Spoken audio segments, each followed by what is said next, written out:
내가 여호와를 항상 송축함이여 내 입술로 항상 주를 찬양하리이다. 내 영혼이 여호와를 자랑하리니 곤고한 자들이 이를 듣고 기뻐하리로다. 나와 함께 여호와를 광대하시다 하며 함께 그의 이름을 높이세. 내가 여호와께 간구하매 내게 응답하시고 내 모든 두려움에서 나를 건지셨도다. 그들이 주를 앙망하고 광채를 내었으니 그들의 얼굴은 부끄럽지 아니하리로다. 이 곤고한 자가 부르짖음에 여호와께서 들으시고 그의 모든 환난에서 구원하셨도다. 여호와의 천사가 주를 경외하는 자를 둘러 진치고 그들을 건지시는도다. 너희는 여호와의 선하심을 맛보아 알지어다. 그에게 피하는 자는 복이 있도다. 자, 1절부터 8절은요. 하나님 앞에 개인의 감사의 고백들이 가득 담겨져 있는 내용이에요. 그래서 여기에서는 다윗의 마음이 어떻게 이제 내가 기도하고 애쓰는지, 내 삶을 어떻게 채워주셨는지 개인적인 체험과 같이 적혀져 있는 것을 우리가 알 수 있습니다. 그리고 그 나머지 이제 9절부터는요, 이 말씀이 교훈적인 설교의 내용이라고 말씀을 드리고 싶네요. 계속해서 보도록 하겠습니다. 너희 성도들아 여호와를 경외하라. 그를 경외하는 자에게는 부족함이 없도다. 젊은 사자는 궁핍하여 줄일지라도 여호와를 찾는 자는 모든 좋은 것에 부족함이 없으리로다. 너희 자녀들아 와서 내 말을 들으라. 내가 여호와를 경외하는 법을 너희에게 가르치리라. 생명을 사모하고 연수를 사랑하여 복 받기를 원하는 사람이 누구뇨? 내 혀를 악에서 금하며 내 입술을 거짓말에서 금할지어다. 악을 버리고 선을 행하며 화평을 찾아 따를지어다. 여호와의 눈은 의인을 향하시고 그의 귀는 그들의 부르짖음에 기울이시는도다. 여호와의 얼굴을 악을 행하는 자를 향하사 그들의 자취를 땅에서 끊으려 하시는도다. 의인이 부르짖음에 여호와께서 들으시고 그들의 모든 환난에서 건지셨도다. 여호와는 마음이 상한 자를 가까이 하시고 충심으로 통회하는 자를 구원하시는도다. 의인은 고난이 많으나 여호와께서 그의 모든 고난에서 건지시는도다. 그의 모든 뼈를 보호하시며 그 중에서 하나도 꺾이지 아니하도다. 악인을 죽일 것이라. 의인을 미워하는 자는 벌을 받으리로다. 여호와께서 그의 종들의 영혼을 속량하시나니 그에게 피하는 자는 다 벌을 받지 아니하리로다. 네, 이런 말씀인데요. 네, 앞에 있는 거하고 뒤에 있는 거하고 느낌이 다른 것을 여러분 아실 수가 있죠. 제가 이 기능을 하나 더 말씀을 드리면 화면 공유라고 하는 것이요. 그러니까 이제 구역장님이나 부구역장님은 인도를 할 때 물론 핸드폰으로는 제가 어떻게 되는지 안 해봐서 모르겠는데 컴퓨터로 이 어플을 깔고 등록을 하면 이게 화면 공유라고 하는 버튼이 생기거든요. 그래서 화면 공유를 눌러보면 이 화면 공유 가운데 저기가 나옵니다. 내가 지금 보고 있는 화면들을 무엇을 공유할지를 이렇게 해놓을 수 있도록 되어 있고, 내가 요거를 할 때 저번에 제가 처음 할 때 소리가 안 들렸던 이유가 컴퓨터 소리를 공유해야 된다라고 하는 게 밑에 그 칸을 체크하는 게 있거든요. 그거를 적어야만 소리가 나오고 그렇지 않으면 소리 없이 화면만 공유가 되는 겁니다. 그래서 그런 기능이 있는 거를 제가 말씀을 드릴게요. 자, 이 말씀 가운데에서요, 강조하고 싶은 거는 뭐 내용은 계속해서 보시면서 그냥 그대로 이해하시면 되겠고요. 자, 이 성경 말씀 가운데 이런 내용들이 있어요. 무슨 내용이 있냐면은 하나님께서 우리를 건지셨도다. 하나님께서 우리를 구원하셨도다. 시제가 어떤 시제입니까? 과거죠. 그러니까 과거에 우리의 삶의 자리 가운데서 구원하시고 이끄신다라는 것을 알려주는 거예요. 근데 그뿐만이 아니라 18절 말씀에 보면 이렇게 나와 있어요. 여호와는 마음이 상한 자를 가까이 하시고 충심으로 통회하는 자를 구원하시는 도다. 구원하셨도다에서 바뀌어서 구원하시도다라고 얘기하면서 지금 현재 하나님께서 그 삶을 이끌어 가시고 구원하시는 은혜가 있는 것을 이야기를 합니다. 뭐 다른 구절을 보면 또 11절 말씀에도 또 얘기하죠. 내가 여호와를 경외하는 법을 너희에게 가르치리로다. 여기에서 얘기하는 시제는 무슨 시제입니까? 이제 그렇게 할 것이다라고 하는 미래의 시제. 마찬가지로 22절도 21절과 22절도 보면은 이 미래예요.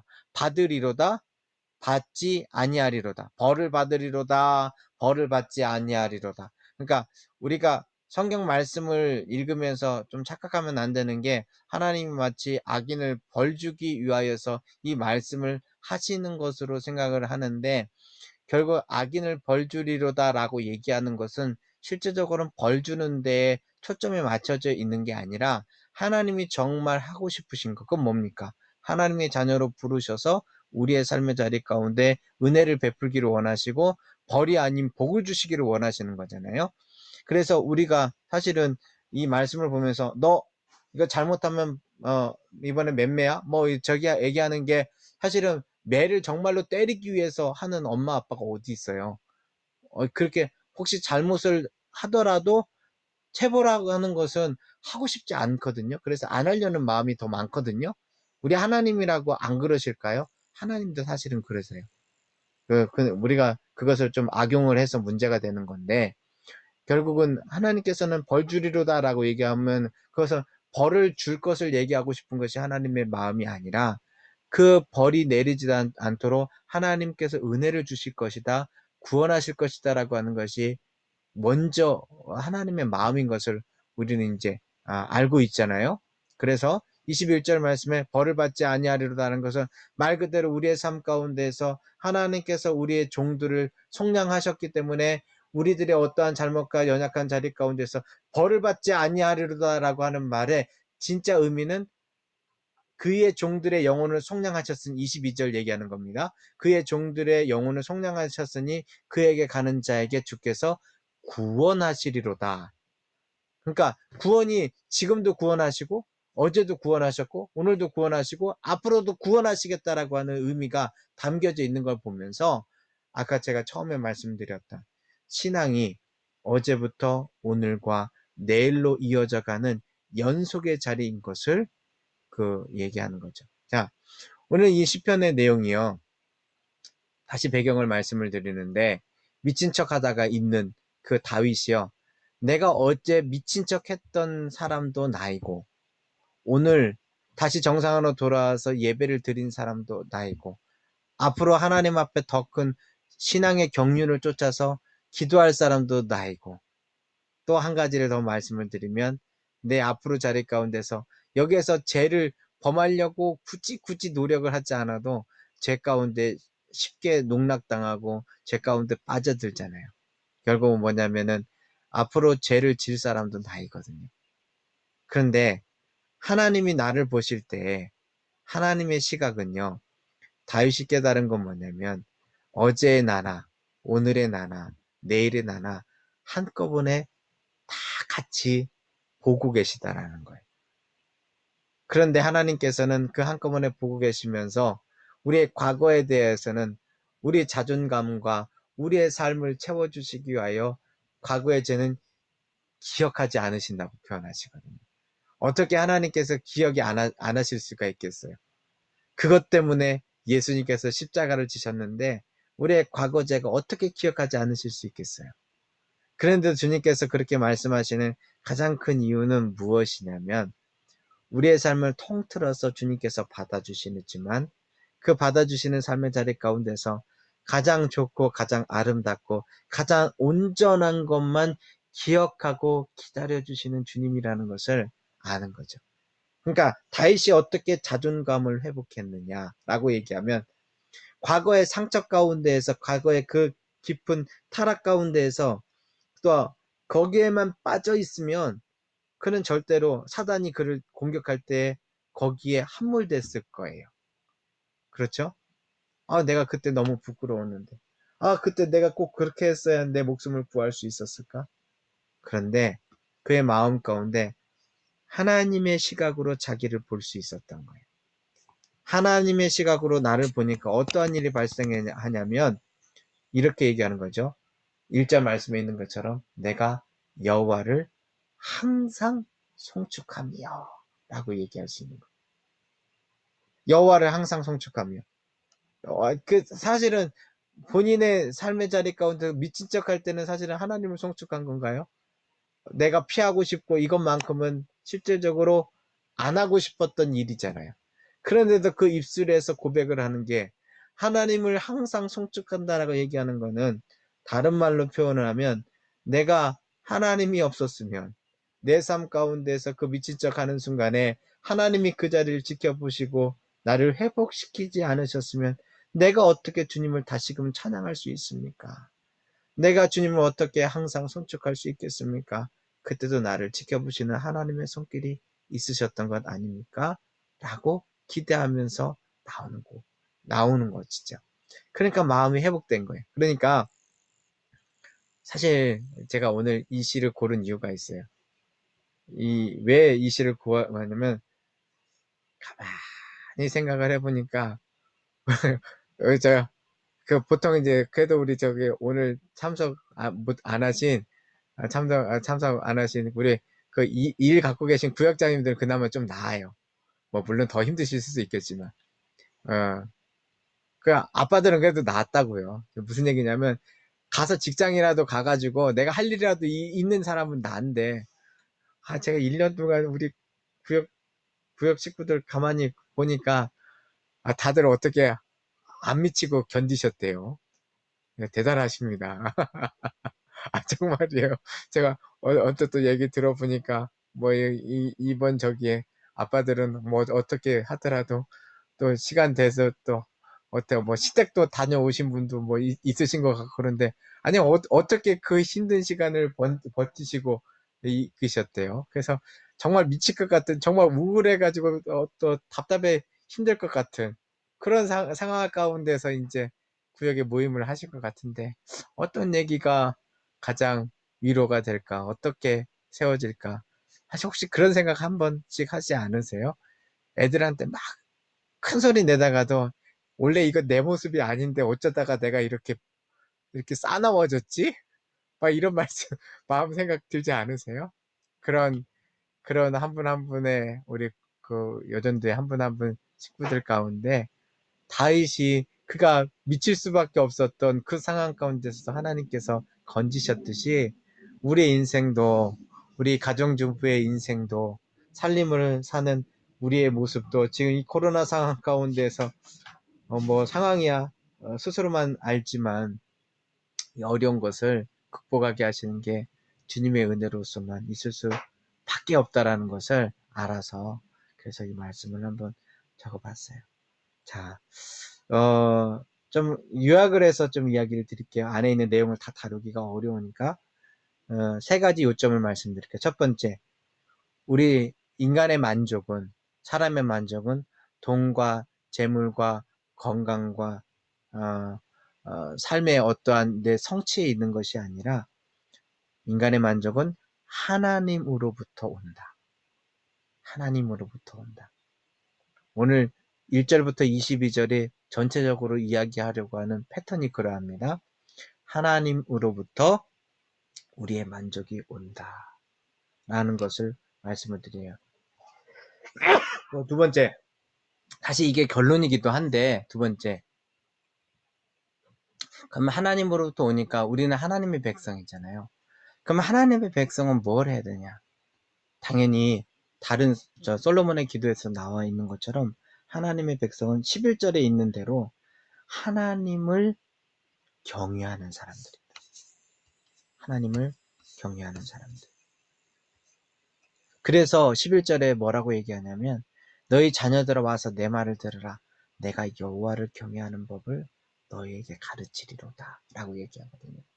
자, 하나님을 경외한다라고 하는 것이 막 하나님을 막 무서워가지고 그냥 벌벌벌 떤다는 얘기가 아니고 내 오늘 삶의 자리 가운데 오늘 이곳에 주님께서 함께 하시고 이끌어 가신다라는 것을 알고 있는 것이 하나님을 경외하는 거예요. 그러니까 오늘 지금 예배 지금 같이 모임을 갖고 있는 오늘 지금 거실 나와 계시는 그 자리에 주님이 우리와 함께 하신다는 것을 알고 기대하는 거. 그러니까 뭐 노래 가사 중에 보고 있어도 보고 싶은 이런 표현을 하는 가사도 있잖아요.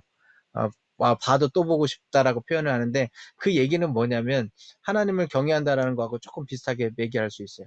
내가 지금 하나님이 눈에 보이지 않지만 그 하나님이 내 삶의 자리 가운데서 함께 하셔야 된다는 것을 내가 기다리고 기대해야만 그래야만 실질적으로 삶이 세워져 가는 것이죠. 사실 다윗이 정말 미친 척을 했지만 그 마음은 미칠 것 같이 너무 힘들었잖아요. 한번 생각을 해보세요. 목숨을 구걸하기 위해 미친 척하면서 사람들에게 여러분 뺨을 안 맞았겠어요? 미친 척하는데 사람들이 놀리면서 그 사람에게 뺨을 안 때렸겠어요? 발로 밟지 않았겠어요? 여러분 사람이 미쳐있는 사람을 보면 가만 안 놔둬요. 뭐 돌이라도 하나 던지죠. 그러면 그 돌멩이라도 맞으면서 정말 미칠 것 같지 않았겠어요? 근데 그때 그 미칠 것 같은 그 순간에 그가 정신줄을 놓지 않을 수 있었던 이유는 딱 하나예요. 그건 뭐냐면 내가 하나님을 의지하는 사람이지. 내가 하나님의 사람이지. 그리고 그의 마음속에 그 오히려 돌을 맞고서 뺨을 맞는 순간에 들었던 생각이 뭐냐면 사울이 그에게 기름을 부으며 이스라엘 왕으로 세울 것이다라고 얘기했던 그 사건들과 모습이 기억나게 하셨을 거라. 그의 삶의 가운데서 은혜를 받게 하시는 순간들을 기억나게 하셨을 거라고요. 그러니까 그가 미치지 않고 정말 미쳐버릴 것 같은 그 상황 가운데서 그 정신을 가다듬고서 그 자존감이 팍팍팍팍 떨어지는 그 순간에도 세워질 수 있는 거거든요. 그러니까 이 시편의 기자로서 얘기하는 거예요. 내가 여호와를 경외하는 법을 너희에게 가르치리라. 왜? 가장 힘든 순간에 주님께서 가장 가까이 계시다는 것을 그런 느낄 수가 있었거든요. 그래서 이렇게 얘기를 하는 겁니다. 자, 마지막 한 가지만 더 말씀을 드릴게요. 그러니까 우리가 하나님의 백성으로서 여호와를 경외하잖아요. 그러면 그것으로 끝나느냐? 그게 아니에요. 그 다음에 뭘 갖게 되냐면 하나님을 경외하는 자는요. 다른 사람들과의 관계 가운데 화평을 가지는 사람으로 하나님께서 세우신다는 것을 알게 돼요. 자, 다른 사람의 관계는 가족도 포함이 됩니다. 남편, 자식도 포함됩니다. 그리고 내가 미워하는 친구나 아니면 꼴 보기 싫은 사람 다 포함이 됩니다. 물론 지금은 가장 왼수처럼 느껴지는 게 가장 가까이에서 학교 안 가고서 엄마 말 안 듣는 애들이 혹은 들어와가지고 밥 달라고 하는 남편이 왼수처럼 느껴지죠. 근데요, 그래서 그런 우리에게 줄 수 있는 말씀이 뭐냐면요. 하나님을 경외하는 자로서 13절과 14절 말씀을 꼭 읽어야 돼. 제가 읽어볼게요. 13절. 내 혀를 악해서 금하며 내 입술을 거짓말해서 금할지어다. 제가 다 말씀 안 드릴게요. 얼마나 입술로 어쩔 수 없어 살아남으려고 거짓말을 하세요. 아이들에게 엄마가 가만 안 둔다. 야, 어떤 모르게 여기 나오잖아요. 그런데 하나님을 경외하기 때문에 내 혀를 악에서 금하며 내 입술을 거짓말에서 금하도록 하나님 앞에 내어 맡기는 거예요. 제가 아까 전에 그 말씀 드렸잖아요. 말씀을 계속해서 읽고 시간을 가지다 보니까 악한 생각과 말을 할 수 있는 기회와 힘이 빠지더라고. 예, 정말 그래요. 애들한테 그까지 엄마 말도 안 듣고 뭐 안 듣고 있으니까 야, 엄마 아플 때 뭐라도 좀 제대로 해야지 하면서 소리를 질러야 되는데 그럴 힘이 없어요. 그럴 힘이. 제 말씀 속에 있다 보니까, 그러니까 제가 목사기 때문에 그런 게 아니라 제가 어느 때는 그런 얘기도 하거든요. 아이들한테 야, 목사 입에서 욕 나오게 할래? 왜냐면 제가 유일하게 사실 뭐 성도님들 그렇고 친구들 관계도 그렇고 제가 그래서 자라면서 지금까지 욕을 써본 적이 없어요. 그러니까 어떻게 보면은 뭐 이렇게 별로 좋아하지도 않고 안 돼요. 잘 안 돼요. 근데 유일하게 아이들에게는 뭐, 에이, 아이놈아 하면서 말이 나오거든요. 그러니까 제가 가끔 가다가 이제 아이들한테 그런 말을 할 때가 있어요. 정말 속상하면 그렇게 얘기를 할 때가 있는데 그러한 이렇게 인간적이고 별 볼 일 없는 제가 그럴 힘이 없더라고요. 말씀 속에 젖어 있으니까, 말씀 가운데 있으니까, 그러고 싶지가 않아요. 그러니까 하나님께서 그렇게 마음을 제어해 주신다고밖에 그것밖에 표현을 못하겠어요. 제가 인격적으로 성숙됐고, 뭔가 잘해서 그런 게 아니라, 마찬가지가 될 것 같아요. 내 혀를 악에서 금하며, 내 입술을 거짓말에서 금할지어다. 사랑하는 가족에게 내가 마음이 악해져서 그런 것이 아니라 정말 내가 하나님을 경외하는 자가 되었을 때는 하나님을 경외하지 않는 자는 우리에게 성질대로 마음껏 나오던 것이 내 입술을 제어하게 하시는 은혜가 있는 거예요. 그러다 보니까 그렇게 하다 보니까 무엇이 보입니까? 14절 말씀처럼 악을 안 하면 그 다음에 하는 거는 엄마가 하는 대부분의 일은 아내가 하는 대부분의 일은 선한 거예요. 예, 저희 아이들도 엄마가 잔소리는 안 하고 밥은 열심히 해주면 좋겠대요. 다 그러잖아요. 만들어주는 밥은 좋으면서 잔소리는 싫다고 얘기하는데 그 하는 대부분의 엄마들이 하는 모든 청소하고 애를 쓰고 살림하는 게 선한 일이에요. 이보다 선한 일이 없어요. 이보다 대단한 일이 없어요.